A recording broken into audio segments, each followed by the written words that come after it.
Sino ba ang dapat sisihin? Ang kanya po bang magulang o siya? Now, this is the first thing that we have to understand. Ito yung unang-unang bagay na kailangan nating maintindihan. On suffering, when it comes to suffering sa buhay natin, dapat nating maintindihan is the purpose, not the cause. Ano ba yung dahilan kung bakit tayo nagsasuffer? O, ano ba yung purpose kung bakit tayo nagsasuffer? Ano ba yung purpose, not the cause? Dito sa binasa natin, it says, as he passed by, he saw a man blind from birth, and his disciples asked him, Rabbi, who sinned, this man or his parents, that he was born blind? Now, I want everyone to close your eyes. Lahat po tayo, pwede niyo po bang i-close yung mata niyo sandali? Pag close niyo po yung mga mata ninyo, for sure, you cannot enjoy the beauty of creation. Yung mga kumakain ngayon, hindi mo makakain yung kinakain mo. If you close your eyes, you can't even protect yourself from danger. Now, if you're going to put yourself in the shoes of that blind man, you can't even enjoy the creation of God. You can't even work. Why? Because he's blind. And then he had to beg.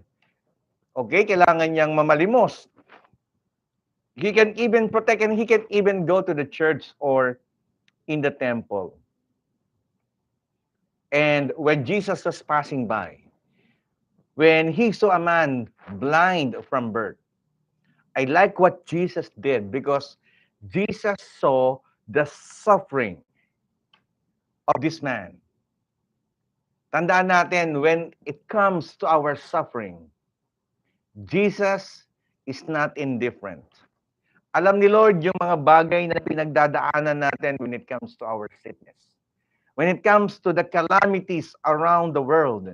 When it comes to the poverty of every nation or community. When it comes to injustice and war. God or Jesus is not indifferent. Nakikita niya at nararamdaman niya yung mga bagay na nangyayari sa buhay natin. So the disciples took notice and paused, again, asked this question about the man's suffering. And then the question is, why is he blind? They wanted to know the cause for the man's suffering. Now, again, when we look at that, it was the disciples, not the crowd, who were asking, when they asked Jesus, sino ba? O bakit ba bulag itong tao na to? In verse 3, it says, Jesus answered, it was not that this man sinned or his parents, but the works of God might be displayed in him. Now, the present suffering, when we look at that verse, doesn't necessarily correlate with past sins. Ano man yung paghihirap natin sa buhay natin, ano man yung mga problema na pinagdadaanan natin, ay hindi laging nangakahulugan dahil sa ating mga kasalanan. Because the ultimate answer for suffering is not found by asking, Lord, ano ba yung cause nitong suffering na to? But by asking for its purpose. Bakit ba natin, ano ba yung purpose mo, Lord? Bakit ko pinagdadaanan yung mga bagay na to sa aking buhay?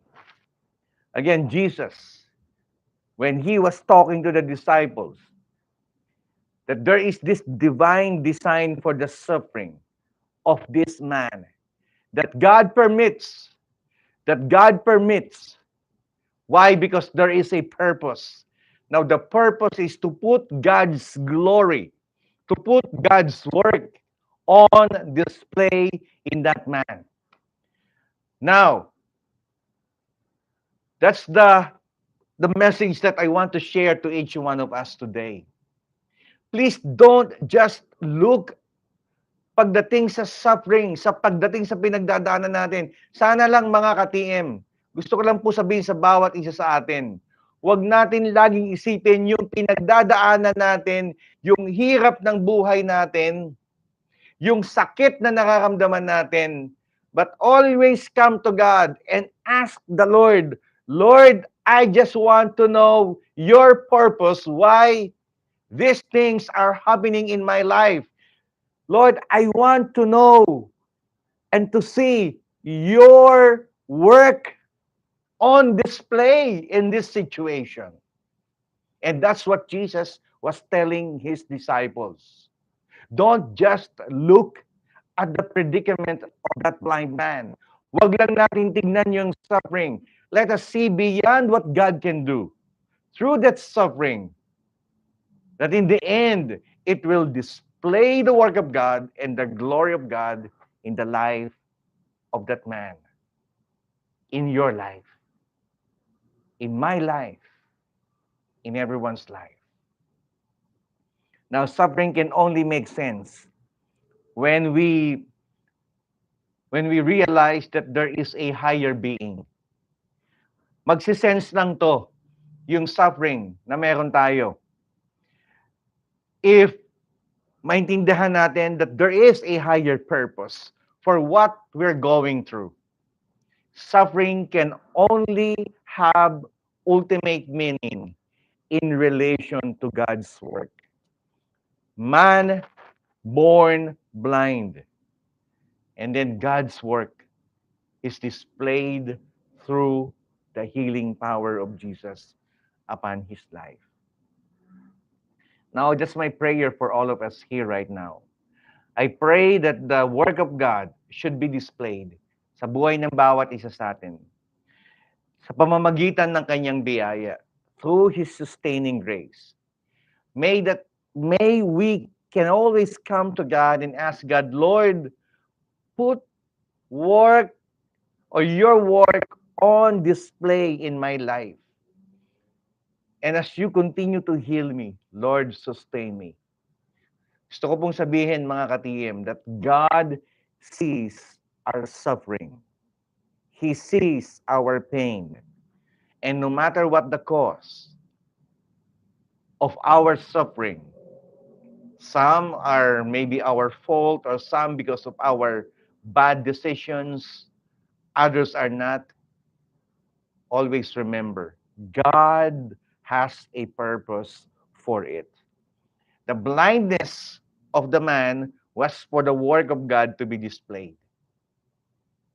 The blindness of that man is for the work of God to be displayed. What is that one thing that you are suffering today? That you know the work of God will be displayed.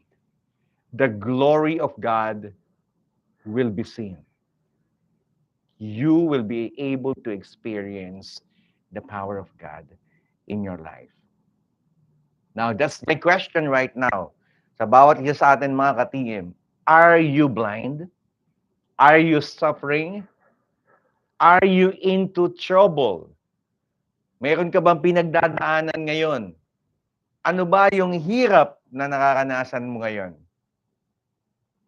There is reason behind that. There is a purpose behind that. And that is for the purpose of God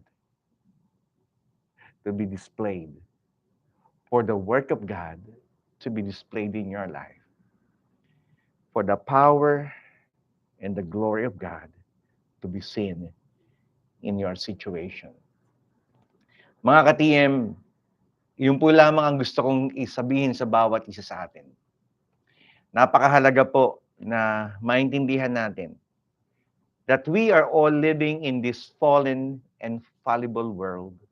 Fallen, and we all know that not perfect world. But let us always be reminded again and again that our God is our perfect God. That our God is our powerful God. And that perfect God and powerful God is always for you no matter what. Gusto ko po kayong ipanalangin mga ka-TM sa mga sandaling ito. Alam ko may kanya-kanya tayong mga nais ilapit sa ating Panginoon.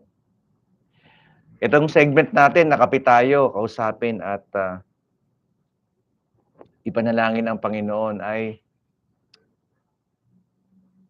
pagpapaalaala lang po na magkakahiwalay man tayo, hindi man tayo magkakasama ngayon, yung iba sa atin nandiyan sa inyong bahay, yung iba na sa iba't ibang mga lugar. But we can still pray for one another. We can still agree sa mga pinapanalangin natin sa ating Panginoon. Napakabuti ng Panginoon, mga ka-TM. And there is one thing that we will always look forward in our lives, even when we face bad circumstances or situations sa buhay natin.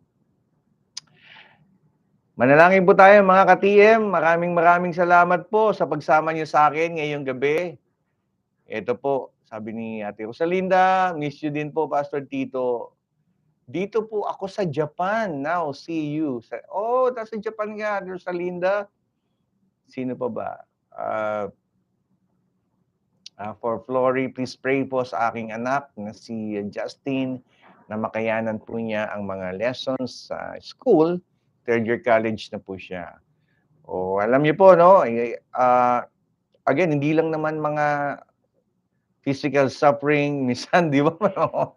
Mental suffering, importante din yun. Kasi minsan talagang hirap ng mga subjects sa pag-aaral. But again, it's a reminder sa bawat isa that our God is the God of wisdom.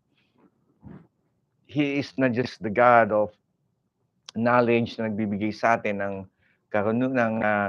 kaalaman, but at the same time, He's the one giving us this wisdom or karunungan sa buhay ng bawat isa. So, pray po tayo mga ka-TM. Okay? Pag-pray po natin ang bawat isa. I just want to pray for Flory, Mirafol Flory. Again, I pray for your daughter ba to or son, si Justin. I pray that the Lord will bless your child, si Justin, to have the wisdom of God. I pray that child of yours will not just learn, but he will be able to understand all the subjects, comprehend all the subjects, and pass all the examinations. I declare that right now in the name of Jesus. And Lord, I pray for Ate Rosalinda Ilusorio. Ano man yung nararamdaman niya, Panginoon, I speak your healing to be upon her. I speak for pain, against that pain to be gone in the name of Jesus right now.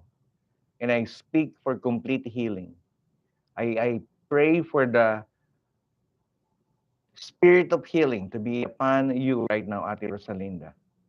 I pray that you will not worry, but I pray for increase of faith and overflowing grace upon your life in the name of Jesus.